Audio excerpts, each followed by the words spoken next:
Hello दोस्तों, तो आज हम शुरू करने वाले हैं work energy and power, very important chapter में mechanics class 11th for JEE and NEET examination.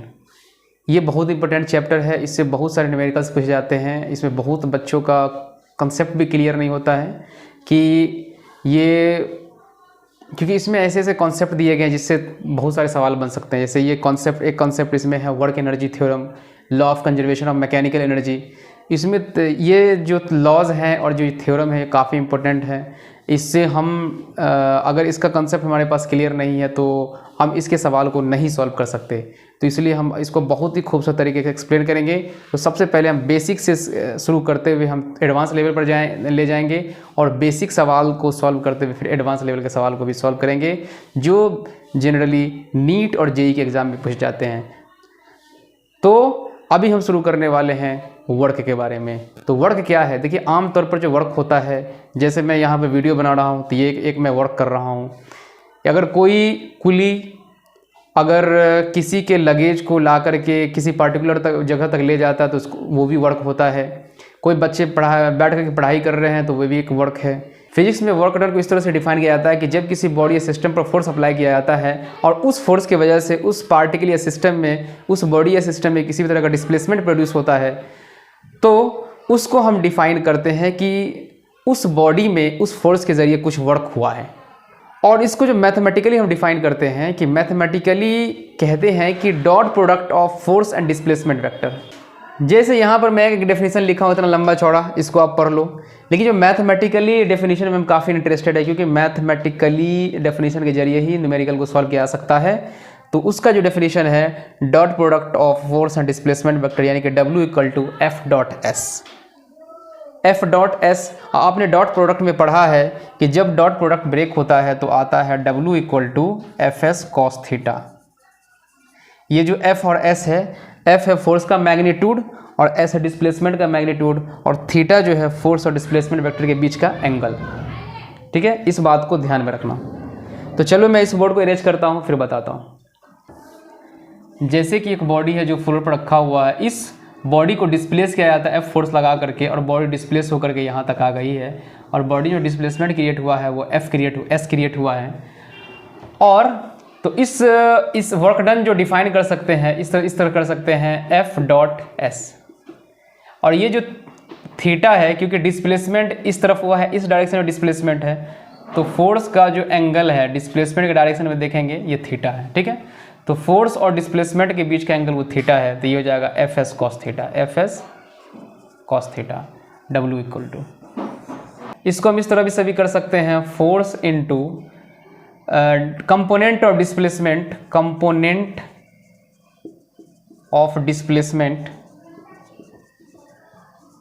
Component of displacement in the direction of force, in the direction of force. या इसको ऐसे भी लिख सकते हैं W = component of force, component of force in the direction of displacement, in the direction of displacement into displacement. तो ये हो गया। कैसे? देखिए, इस फोर्स को डिस्प्लेसमेंट के डायरेक्शन में भी मैं रिजोल्व कर सकता हूँ। तो क्या हो जाएगा F cos थीटा, और डिस्प्लेसमेंट तो हमारा ये है ही। तो इस केस में जो हो जाएगा W = जो होगा F cos थीटा और इंटू S, ऐसा भी कर सकते हैं।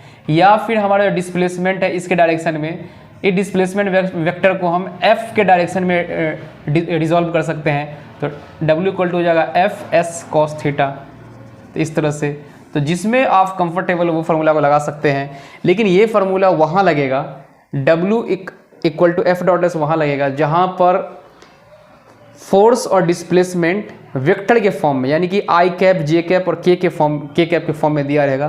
तो वहाँ पर हम डायरेक्ट फार्मूला अप्लाई कर सकते हैं। ठीक है, हमको ये सब करने की ज़रूरत नहीं है। लेकिन अगर हमको फोर्स का मैग्नीट्यूड दिया हुआ है, डिस्प्लेसमेंट का मैग्नीट्यूड दिया हुआ है, फोर्स और डिस्प्लेसमेंट कुछ एंगल के साथ इंक्लाइंड है, तो फिर हम ये फॉर्मूला लगा देंगे F cos थीटा लगाएंगे, क्योंकि थीटा उसके बीच का एंगल बनेगा। तो इसमें हम एक न्यूमेरिकल दिखाता हूँ कि इसको कैसे सॉल्व करते हैं। जैसे हमारा एक फ्लोर है, इस पर हमने 10 न्यूटन का फोर्स अप्लाई किया और ये पार्टिकल डिस्प्लेस होकर के आ गया 5 मीटर और इसके बीच का एंगल हमारा 30 डिग्री है। तो वर्क डन जो होगा, वर्क डन इक्वल टू हो जाएगा एफ एस कॉस थीटा, चाहे हम इसको लगा सकते हैं एफ एस यानी कि 10 × 5 और कॉस थीटा यानी कि कॉस 30 डिग्री में लगाना होगा। ये हो जाएगा हमारा 10 × 5 एंटर कॉस 30 का वैल्यू होता है √3/2, तो 2 5 या 10, तो ये जगह 25 √3 जूल, ये हमारा वर्क डन हो जाता है 25 √3 जूल। तो हमको ये फार्मूला भी हम फ्रीक्वेंटली अप्लाई कर सकते हैं। और ये जो मैंने फार्मूला लिखा है ये जनरल फार्मूला है, ये जब कांस्टेंट फोर्स, वेरिएबल फोर्स नहीं, कांस्टेंट फोर्स में हम इसको अप्लाई कर सकते हैं, क्योंकि हमारा जो मैं फोर्स का मैग्नीट्यूड दे रहा हूँ ये देखिए 10 न्यूटन है। 10 क्या है, कांस्टेंट क्वांटिटी है, कांस्टेंट नंबर है, तो उस कांस्टेंट वैल्यू के लिए फार्मूला अप्लाई होगा। जब वेरिएबल का जब आएगा कंसेप्ट तो वहाँ पर फिर इंटीग्रेशन आ जाता है बीच में, क्योंकि इंटीग्रेशन से ही वेरिएबल फोर्स के द्वारा जो वर्क डन होगा उसको हम सॉल्व कर सकते हैं। हमें फिर ये फार्मूला से वो काम नहीं चलेगा, क्योंकि वेरिएबल जब फोर्स होता है तो फोर्स हर इंस्टेंट पर वेरी करता है। अगर वो फोर्स हमारा टाइम डिपेंडेंट है तो टाइम के अकॉर्डिंग हमेशा वेरी करेगा। अगर हमारा पोजीशन डिपेंडेंट है तो पोजीशन जब चेंज होता रहेगा तो फोर्स का वैल्यू भी हर इंस्टेंट पर चेंज होगा, इनफाइनाइट टाइम्स चेंज होगा। तो वहाँ पर फिर हम इस फार्मूला से उसको सॉल्व नहीं कर सकते, तो फिर वहाँ पर इंटीग्रेशन का यूज़ होता है। तो उसको भी मैं आगे दिखाऊंगा। तो सबसे पहले अभी हम कांस्टेंट फोर्स के जरिए वर्क डन को पढ़ रहे हैं। तो अभी जो हमने डेफिनेशन लिखा है W = F.S यानी कि FS cos थीटा, इसके बारे में मैं कुछ बोल रहा हूँ कि अगर कोई पार्टिकल है, इस पर ऐसे फोर्स लगाया गया जिसके बीच का एंगल थीटा है, यानी कि अगर ये यहाँ तक डिस्प्लेसमेंट हुआ है इसका S वेक्टर तक और ये F फोर्स है, तो इसके हम 3 केस को राइज कर सकते हैं। जो हमारा स्पेशल केस है वो इस तरह से, अगर इसके बीच का एंगल थीटा 0 डिग्री हो गया तो वर्क डन का वैल्यू सीधा FS होगा। जो बेसिकली हम जो बेसिक 9th क्लास में पढ़े हैं कि W = क्या होता है, work done equal to force into displacement. वो बेसिकली वो फोर्स जो होता है डिस्प्लेसमेंट के सीधे डायरेक्शन में लगता है, तो उसके बीच का एंगल कितना हो जाता है 0, क्योंकि जब ये फोर्स ऐसे है और डिस्प्लेसमेंट ऐसे हो रहा था, इस फोर्स को हम 0 पर कर देंगे, यानी डिस्प्लेसमेंट के साथ एलॉन्ग द डिस्प्लेसमेंट हम जब इसको लगाएंगे और डिस्प्लेसमेंट के डायरेक्शन में ही फोर्स लगेगा, तो वहाँ पर थीटा का वैल्यू 0 हो जाता है। तो 0 के लिए जो यहाँ पर 0 बैठाएंगे तो 0 cos 0 का वैल्यू 1 होता है, तो FS × 1 तो FS हो जाता है। ठीक है। दूसरा केस जो बनेगा हमारा, अगर थीटा = 90 डिग्री होगा तो W = क्या आ जाएगा, FS cos 90, और cos 90 का वैल्यू 0 होता है, तो FS × 0 = हो जाता है 0। तो फिर इस केस में जो वर्क डन हो जाता है 0। अगर फोर्स अप्लाई हो रहा है बॉडी पर, लेकिन जिस डायरेक्शन में डिस्प्लेसमेंट हो रहा है उसके परपेंडिकुलरली अप्लाई हो रहा है, तो उस फोर्स के जरिए जो वर्क डन होगा वो 0 हो जाएगा। ठीक है, उसमें कोई वर्क डन नहीं होता है। जैसे कुली कोई सामान को अपने सर पर उठा करके कोई पर्टिकुलर जगह पर ले जाता है, जैसे बस में ले जाता है या फिर कहीं पर भी ले जाता है, तो कुली के सर पर जो लगेज का वेट होता है वो वर्टिकली डाउनवर्ड काम करता है, लेकिन कुली चल रहा होता है आगे। तो देखिए, कुली के सर पर का वेट सीधा डाउनवर्ड काम करेगा वेट, और ये इसका डिस्प्लेसमेंट हो रहा है इस तरफ, दोनों के बीच का एंगल कितना है 90। तो फिजिक्स के हिसाब से कुली ने कोई वर्क नहीं किया, क्योंकि वर्क बराबर क्या होता है, फोर्स इंटू डिस्प्लेसमेंट। तो इसका फोर्स जो नीचे है, जिसको हम mg भी बोल सकते हैं, mg जो वेट है, तो mg इंटू जो डिस्प्लेसमेंट sy इंटू 0 = 0। तो कुली ने कोई वर्क ही नहीं किया, तो क्या उसको मजदूरी नहीं मिलनी चाहिए? ये इंसानी ज़िंदगी है, कोई फिजिक्स की ज़िंदगी नहीं है। तो इंसानी ज़िंदगी में मोरल का सपोर्ट होता है, मोरल का रिस्पेक्ट होता है, मैन का रिस्पेक्ट होता है, काम करने की उसकी मजदूरी दी ही जाती है। ठीक है, तो ऐसा नहीं है कि उसने वर्क नहीं किया, उसने वर्क किया, लेकिन फिजिक्स के अकॉर्डिंग उसने वर्क नहीं किया, क्योंकि उसका वेट नीचे था, डिस्प्लेसमेंट आगे था, 90 डिग्री पर दोनों इंक्लाइंड था, तो इसकी वजह से वहाँ पर वर्क डन 0 हुआ फिजिक्स के अकॉर्डिंग। तीसरा केस है, अगर थीटा = 180 डिग्री हो जाए तो वर्क डन बराबर हो जाता है, अगर 180 मैं यहाँ पर रख दूँ FS cos 180 तो इक्वल टू हो जाएगा FS, और 180 का वैल्यू तो -1 इक्वल हो जाएगा -FS। तो वर्क डन निगेटिव भी हो सकता है, वर्क डन निगेटिव भी हो सकता है। अब वर्क डन निगेटिव कैसे होता है? तो वर्क डन निगेटिव होता है, आपको उसके लिए कुछ एग्जांपल भी दिया सकता है, जैसे स्प्रिंग फोर्स। जब स्प्रिंग को कंप्रेस करते हैं फिर एलोंगेट करते हैं, तो स्प्रिंग का जो फोर्स होता है हमेशा डिस्प्लेसमेंट के अपोजिट डायरेक्शन में होता है। जैसे फ्रिक्शन फोर्स, फिर जैसे कोई बॉडी को हम खींच रहे हैं तो फ्रिक्शन हमेशा पीछे वर्क करेगा, तो डिस्प्लेसमेंट और फ्रिक्शन फोर्स का डायरेक्शन बिल्कुल अपोजिट होता है, तो उस केस में वर्क डन निगेटिव होता है। वहाँ पर जो डिस्प्लेसमेंट और फोर्स के बीच का जो एंगल होता है 180 डिग्री होता है, तो उस केस में हमारा जो वर्क डन होता है वो निगेटिव होता है। तो इसको मैं एग्जाम्पल के जरिए दिखा रहा हूँ। जैसे हमारा कोई पार्टिकल है, ये फर्श पर है और इसको खींचा जा रहा है, मान लेते हैं कि 50 न्यूटन से मैं इसको खींच रहा हूँ, और इसके बीच में जो कोएफिशिएंट ऑफ फ्रिक्शन है वो 0.3 है, और इसका मास जो है वो 5 kg है। इसका मास कितना है? 5 kg है। तो इसमें बोल रहा है कि find work done by external force and friction force.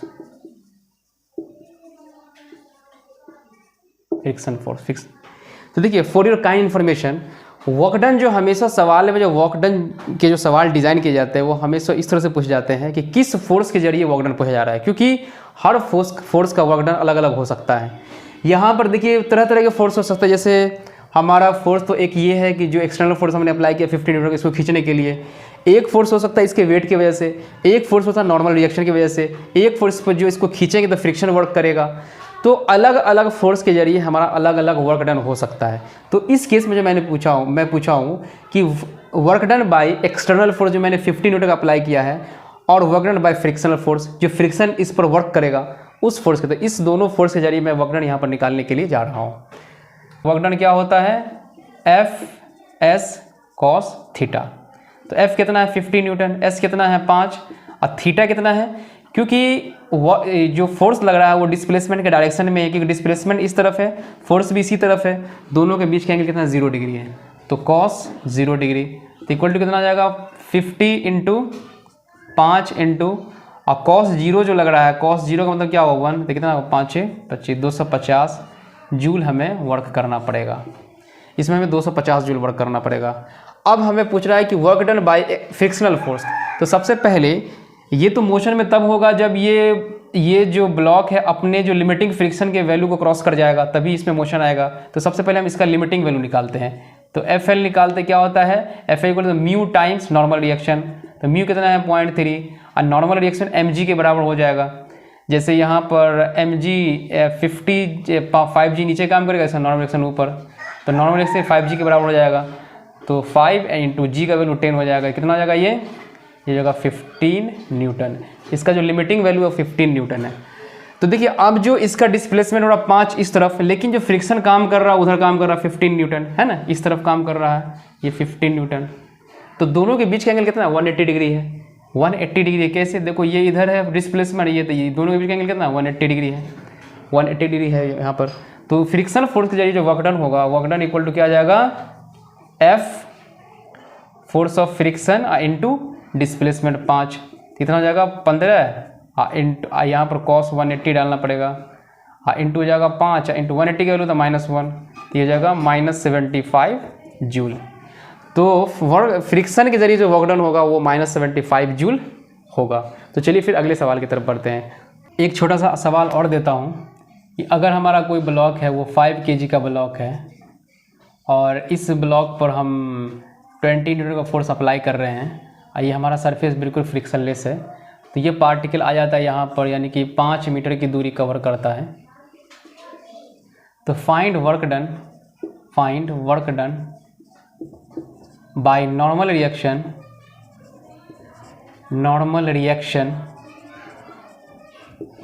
And force of gravity, जिसको वेट भी कहते हैं। तो सबसे पहले इसका हम क्या करेंगे, इसका जब हम नॉर्मल रिएक्शन और एफबीटी का डायरेक्शन दिखा दे किधर है, तो इसका जब एफबीटी बनाएंगे तो वेट हमेशा नीचे काम करेगा। वेट कितना है? 5g के बराबर होगा। नॉर्मल रिएक्शन ऊपर काम करेगा। इसका डिस्प्लेसमेंट इधर होता है 5 मीटर, है ना, इसका डिस्प्लेसमेंट इधर हो जा रहा है। तो देखिए दोनों के बीच अगर वेट का मैं बात करूँ तो डिस्प्लेसमेंट और वेट के बीच का एंगल कितना है? 90 डिग्री। और नॉर्मल और जो हमारा डिस्प्लेसमेंट उसके बीच का एंगल कितना? 90 डिग्री। दोनों 90 डिग्री है। तो बस वर्क डन क्या हो जाएगा? वर्क डन बाय वेट यानी कि mg हो जाएगा फोर्स इंटू डिस्प्लेसमेंट और कॉस, दोनों में 90 डिग्री है तो 90 डिग्री तो कितना हो जाएगा 20 न्यूटन इंटू 5।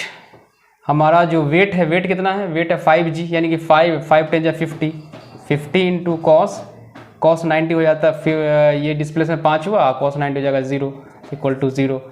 ये नॉर्मल रिएक्शन के जरिए जो होगा, नॉर्मल रिएक्शन कितना है, जो वेट के बराबर ही है, क्योंकि ऊपर नीचे कोई मोशन नहीं है तो ये नॉर्मल वेट को बैलेंस कर देगा। ये 5g इंटू कॉस 90 डिग्री तो ये भी हो जाएगा हमारा 0। तो इस तरह से जो हमारा वेट और जो नॉर्मल रिएक्शन है उसके द्वारा जो वर्कडन हुआ वो बिल्कुल वो 0 हुआ। अब थोड़ा हम वर्क का यूनिट पढ़ लेते हैं। वर्क का यूनिट, इसका यूनिट क्या बनेगा, चूँकि वर्क बराबर होता है एफ डॉट एस, तो एफ का जो यूनिट होता है, फोर्स का यूनिट होता है न्यूटन, और जो डिस्प्लेसमेंट का होता है न्यूटन, यानी कि डिस्प्लेसमेंट का होता है मीटर। तो वर्क का जो यूनिट बनेगा, यूनिट क्या बनेगा, न्यूटन मीटर। क्या बन गया, न्यूटन मीटर। इसी को हम जूल भी कहते हैं। क्या कहते हैं, जूल। तो इसका डायमेंशन क्या बनेगा, डायमेंशन। तो डायमेंशन जो होगा, फोर्स का जो डायमेंशन होता है ml/t-2 और डिस्प्लेसमेंट का डायमेंशन होता है l, दोनों को मल्टीप्लाई कर दें तो ml/t-2। ये हमारा डायमेंशन हो गया इसका वर्क का।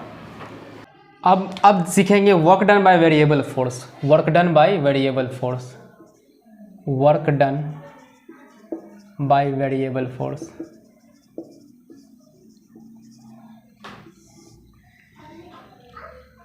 इस केस में जो फोर्स का जो मैग्नीट्यूड होगा, कभी पोजीशन के अकॉर्डिंग चेंज करेगा तो कभी टाइम के अकॉर्डिंग चेंज करेगा। तो दोनों के अकॉर्डिंग जब चेंज करेगा तो फिर हम वर्क डन का फॉर्मूला क्या लगाएंगे। तो मान लेते हैं कि अगर हमारा फोर्स है वो x के फंक्शन में है, हमारा फोर्स है जो f के फंक्शन में है, तो वहाँ पर जो इसका फॉर्मूला बनेगा equal to f dot D X dw equal to, ये छोटा सा वर्क है। जब इसी को इंटीग्रेट करेंगे, जब इसी को हम इंटीग्रेट करेंगे तो ये हमारा बड़ा वर्क बन जाएगा। तो w इक्वल टू हो जाएगा f डॉट डी एक्स। तो जहाँ पर f जो रहेगा वो x के फंक्शन में रहेगा, यानी पोजीशन के फंक्शन में। तो यहाँ पर हम जो f का वैल्यू वो डाल देंगे, फिर उसको इंटीग्रेट कर देंगे, और जो भी लिमिट लेना रहेगा कहाँ से कहाँ तक डिस्प्लेसमेंट हुआ है, तो वो लिमिट डाल करके हम वर्क डन का वैल्यू निकाल सकते हैं। इसी तरह से अगर हमारा फोर्स है, अगर y के फंक्शन में है, तो फिर जो w का वैल्यू होगा वो हो जाएगा f डॉट डी वाई। ठीक है। और इसी तरह से अगर हमारा फोर्स z के फंक्शन में है, तो फिर जो w का वैल्यू होगा वो हो जाएगा f डी जेड, और जो लिमिट है वो डाल दीजिए। ठीक है, वो डाल दीजिए।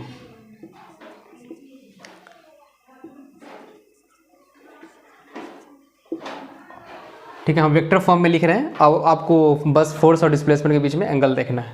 तो इस तरह से हमारे जो वेरिएबल फोर्स का जो को इस तरह से डिफाइन किया जाता है। ठीक है, तो वो आपको क्वेश्चन में दिया रहेगा वेरिएबल फोर्स, आपको या तो फोर्स का इक्वेशन दिया रहेगा x के फॉर्म में, y के फॉर्म में, या फिर z के फॉर्म में।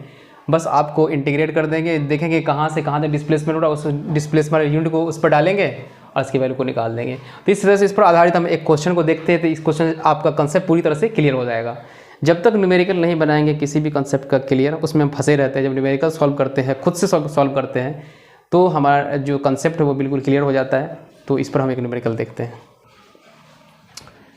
तो ये एक हमारा क्वेश्चन है, इसमें दिया गया है कि एक एक्सटर्नल फोर्स अप्लाई किया जाता है। जो हमारा फोर्स का जो देखिए फोर्स x पर डिपेंडेंट है, यानी फोर्स x के फंक्शन में है। किसी पार्टिकल अप्लाई किया जाता है तो हमें वर्क निकालना है जब ये फोर्स डिस्प्लेस करता है पार्टिकल को इस कोऑर्डिनेट से इस कोऑर्डिनेट तक, है ना। तो इस कोऑर्डिनेट में हमको दो कोऑर्डिनेट से कोई मतलब नहीं है, क्योंकि फोर्स जो है वो सिर्फ x डिपेंडेंट है, इस पर y तो है नहीं, और इसमें y का कोऑर्डिनेट भी इन्वॉल्वमेंट है। तो हमको y और z के कोऑर्डिनेट को इग्नोर करना है, हमको x का कोऑर्डिनेट देखना है। देखिए x का कोऑर्डिनेट यहाँ पर क्या है 1 है, और यहाँ पर क्या है 4 है। इसका मतलब कि पार्टिकल जो डिस्प्लेस होता है 1 से 4 तक। तो हमें x का यूनिट, हमको x का जो वैल्यू है वो हमें लिमिट में रखना है, जो हम इंटीग्रेशन जब करेंगे। तो इसका क्या होगा वर्क डन। तो वर्क डन हमने वेरिएबल फोर्स के जरिए सिखाया है। क्या वर्क डन बराबर क्या होता है, एफ डी एक्स इंटीग्रेशन, और जो लिमिट बनेगा 1 से लेकर के 4 तक। तो अब हम क्या करेंगे, हम यहाँ फोर्स का जो ये है डाल देंगे 3x² + 2x और +4 dx 1 से 4। और जब हम इसको इंटीग्रेट करेंगे तो अलग अलग हम करेंगे, तो 1 से 4 प्लस 2x, 1 से 4, यहाँ पर dx भी डालना पड़ेगा, dx प्लस 4 dx 1 to 4। तो यहाँ पर जब हम 3x² का इंटीग्रेशन करते हैं, 3x² का इंटीग्रेशन क्या होता है, तो आपने इंटीग्रेशन को पढ़ा है, जैसे जो अलजेब्राइक फंक्शन के पावर n, इसका इंटीग्रेशन जो होता है xn + 1 और n + 1 ये होता है। यहाँ पर तो 3 तो हमारा कांस्टेंट टर्म है, तो 3 तो बाहर निकल जाएगा। इसका जो इंटीग्रेशन होगा x का पावर 2 + 1 और बाई 2 + 1 और प्लस 2 यहाँ कांस्टेंट बाहर निकलेगा। यहाँ जो हो जाएगा x का पावर 1 + 1 और बट्टे 1 + 1। और लिमिट भी हम डालते जाएँ, ठीक है, लिमिट भी डालते जाए। ये 1 से 4 तक है, इसमें भी 1 से 4 तक है। और यहाँ पर जो है, यहाँ पर x का पावर 0 है, कुछ नहीं है तो x का पावर 0 है, तो 0 + 1 बाई 0 + 1। यहाँ पर भी लिमिट डाले 1 का पावर 4, तो ये हमारा हो जाता है 3x का पावर 3/3 और प्लस 2x का पावर 2/2 और प्लस 4x/1 है ना। और लिमिट भी हम डाल दें, हम लिमिट भी डालते चले जाएं, 1 से 4 और प्लस 2 x का पावर 2/2 और 1 से 4 और प्लस 4 1 से 4। तो ठीक है, इसके बाद हम लिमिट डाल देंगे। अगर हमको काटने का मतलब हम इसको काट सकते हैं, क्योंकि हमको x पर लिमिट डालना है, तो 3 से कोई मतलब 3 कट रहा है तो काट दें, 3 कट रहा है तो काट दें। तो यहाँ पर मैं लिमिट डालता हूँ, तो ये x का पावर 3 बचा है ना, 3 बचा, x का पावर क्या बचा 3, इसका लिमिट है 1 से 4। इस पर जो 2 से 2 गए x का पावर 2, तो ये लिमिट में 1 से 4 और प्लस यहाँ पर क्या है x, यानी कि 4 × x लिमिट 1 से 4। तो लिमिट डालते कैसे हैं, तो सबसे पहले बड़ा लिमिट डालते हैं, तो 4 का पावर क्यूब माइनस 1 का पावर क्यूब प्लस, इसको ब्रैकेट में घेर दें, 4 का स्क्वायर और 1 का स्क्वायर, आइए हो जाएगा 4 - 1। तो ये जो हमारा हो जाएगा 4 जगह 16, 16 जो 64, 64 - 1 प्लस ये हो जाएगा 16 - 1, ये हो जाएगा 4 × 3, ये हो जाएगा 63 और 63 प्लस 15 प्लस 12। तो इसका जो आंसर हो जाएगा 63 × 15 78 और 78 12 90 जूल जो है इसमें इस पार्टिकल को डिस्प्लेस करने में 90 जूल का खर्चा आएगा। ठीक है, तो देखिए इस सवाल में जो कहा गया है, एक फोर्स है जो वेरिएबल फोर्स है, जो x पर भी डिपेंड कर रहा है, y पर भी डिपेंड कर रहा है और z पर भी डिपेंड कर रहा है। ठीक है, ये वेक्टर के फॉर्म में i कैप, j कैप और k कैप के फॉर्म में है। तो बेसिकली ये फोर्स हमारा वेरिएबल है और इसका जो डिस्प्लेसमेंट हो रहा है इस कोऑर्डिनेट से लेकर के इस कोऑर्डिनेट तक, जिसमें x का कोऑर्डिनेट क्या है 1, 1 से 2, y का कोऑर्डिनेट है 2 से 3 और जो z का कोऑर्डिनेट है वो 3 से 4। ठीक है, तो बस वेरिएबल फोर्स देखें, ये जो जनरल हमने फार्मूला कांस्टेंट फोर्स के लिए पढ़ा था वो फार्मूला वैलिड होगा नहीं, यहाँ पर इंटीग्रेशन का कंसेप्ट आएगा, हम इंटीग्रेशन को लगाएंगे, वर्क डन को निकालेंगे। तो चलिए हम इसको निकालते हैं। सबसे पहले अलग अलग फोर्स के लिए हम अलग अलग इंटीग्रेशन हम लगाएंगे। ठीक है, तो सबसे पहले हम देखते हैं कि यहाँ पर जो फोर्स है वो x डायरेक्शन में भी है, y में भी है और z में भी है। तो तीनों डायरेक्शन का फोर्स हम लिखते हैं, तीनों डायरेक्शन के फोर्स के जरिए हम वर्क डन निकालते हैं, फिर तीनों को ऐड कर देंगे तो मेरा आंसर आ जाएगा। तो सबसे पहले हम जो हमारा वर्क डन है x के डायरेक्शन में कितना हुआ, तो Wx इक्वल टू क्या हो जाएगा इंटीग्रेशन fx dx, और इसमें जो डिस्प्लेसमेंट हुआ है 1 से 2 तक, तो 1 से 2 तक। तो fx का वैल्यू देखिए, fx ये i कैप जो है वो x के डायरेक्शन में होता है, j कैप y के डायरेक्शन में, k कैप z के डायरेक्शन में। तो हमारा x के डायरेक्शन का फोर्स है 2x - 3, तो 2x - 3 और dx इंटीग्रेशन जो होगा 1 से 2 तक। तो इसको जब इंटीग्रेट करेंगे, इंटीग्रेशन आपको आता होगा, तो इंटीग्रेट जब इसको करेंगे तो 2 हो जाएगा x²/2, लिमिट डाल देंगे 1 से लेकर के 2 तक और -3, इसका जो हो जाएगा x यानी कि 1 से लेकर के 2 तक। तो यहाँ से 2 से 2 कैंसिल हो जाएगा, तो इसमें जब लिमिट डालेंगे तो ये हो जाएगा हमारा 2 का स्क्वायर -1 का स्क्वायर और फिर हमारा -3 और हो जाएगा 2 और -1, तो ये हमारा 2 दूने 4 -1 और -3 × 1, तो ये हो जाएगा 3 - 3 = 0। इस यानी कि x डायरेक्शन में हमारा कुल मिलाकर के 0 जूल वर्क हुआ। अब देखते हैं y डायरेक्शन में कितना वर्क हुआ। तो वाई डायरेक्शन का फोर्स कौन सा, देखिए वाई क्या, यहाँ पर जे कैप है, यानी कि वाई डायरेक्शन का फोर्स 3y²। तो वाई डायरेक्शन का जब वर्क डन निकालेंगे तो हो जाएगा Fy dy। हाँ, इसका इसमें जो डिस्प्लेसमेंट हुआ 2 से लेकर के 3 तक, 2 से लेकर के 3 तक। और इसका जो फोर्स है हमारा 3y² dy 2 से लेकर के 3 तक। जब इसका इंटीग्रेशन करेंगे तो हो जाएगा y³/3, इसमें लिमिट डाल देंगे लेकिन 2 से लेकर के 3 तक। ये 3 कैंसिल हो जाएगा, ये हो जाएगा y का पावर क्यूब 2 से लेकर के 3 तक। पहले अपर लिमिट डालें तो 3 का क्यूब माइनस 2 का क्यूब, 3 का क्यूब माइनस 2 का क्यूब, ये तो जाएगा, ये तो 27 ना -4, तो इक्वल टू हमारा हो जाता है 23 जूल। तो इसके डायरेक्शन में 23, तो हम यहाँ पर लिख ले रहे हैं पहले। तो देखिए W जो x के डायरेक्शन में जो फोर्स आया था वो 0 था, y के डायरेक्शन में फोर्स आया वो हमारा आया है 23 जूल। हम बाद में इसको एडअप करेंगे, तो उसके बाद हम z के डायरेक्शन का फोर्स निकालेंगे, ठीक है। z के डायरेक्शन में जो हमारा वेरिएबल फोर्स आ रहा है वो है 4z² - 2, यानी कि k कैप है, यानी z के डायरेक्शन में 4z² - 2। तो इसका जब हम निकालेंगे तो ये हमारा हो जाएगा